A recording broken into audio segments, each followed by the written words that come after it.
Hello everyone, in this video clip, we will be revealing the grabbing and dropping mechanism of this robot. Let's go. Okay, this is my first model of the gripper and arm. And what parts that makes the gripping and dropping with one motor mechanisms be possible is this part of the robot here, which is including this this big gear here and this smaller gear here, which is connected to the beam here. Looking from this picture might not be that clear. I will show you guys some more detail and explain how it works in the studio here. Okay, so I get rid out of the arm and the gripper here, and this is like a very pure mechanism. So as you can see, the axle here is connected to the motor, or in another word, this axle is driven by the motor, and it is connected to the smaller gear which drives this bigger gear here, and also connected to this red pin. This red connector here is able to rotate this yellow beam up and down, anti-clockwise or clockwise here. I will explain into detail how each parts move. When the gripper grip the object and starting to raise up by the arm, the axle is moving in this direction here. And in the final robot, there's supposed to be a stopper here to stop the yellow beam to not rotating to one side too much. And the property of this red pin is that it can rotate the beam if there is no friction occurs to it too much. But still, if there's too much friction occurs to the beam won't rotate, but this axle will be able to spin. Okay, so once the arm is raised to the highest point, when it's starting to drop down, the rotation will be on the clockwise side, which this yellow beam will moving down here. And this is a very important part here. The smaller gear will merge or will collide with this bigger gear eventually, and this will make some friction while the arm is dropping. And once it makes some friction, it stops the arm from dropping, but still the gripper will starting to open up the object and the object will fall down.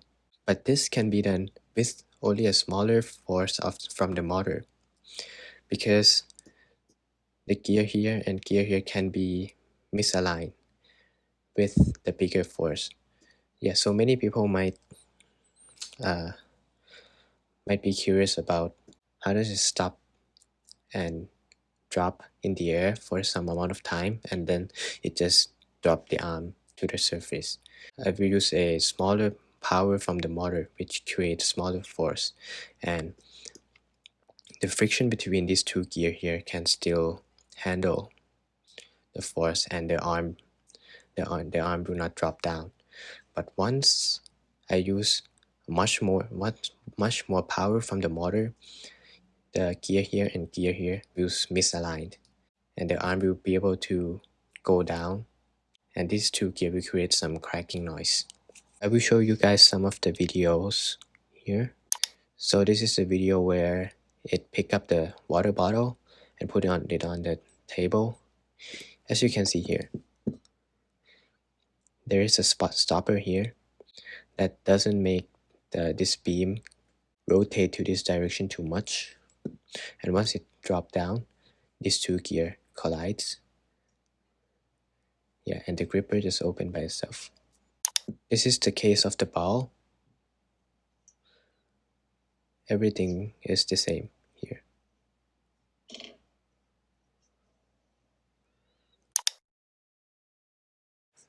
There's still one main problem about this first model of the mechanism, which you can see here.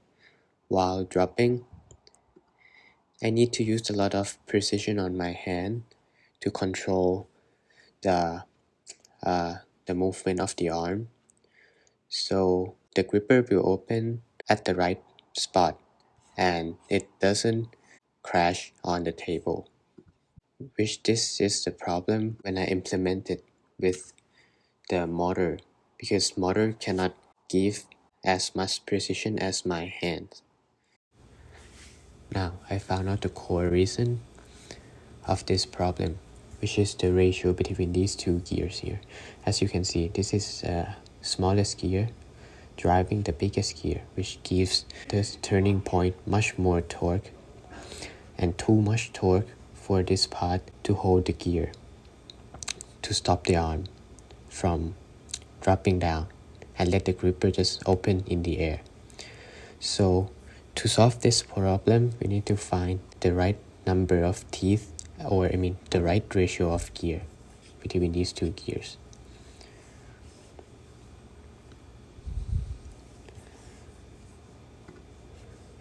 As you can see, sometimes this part cannot hold this gear because this gear has too much torque.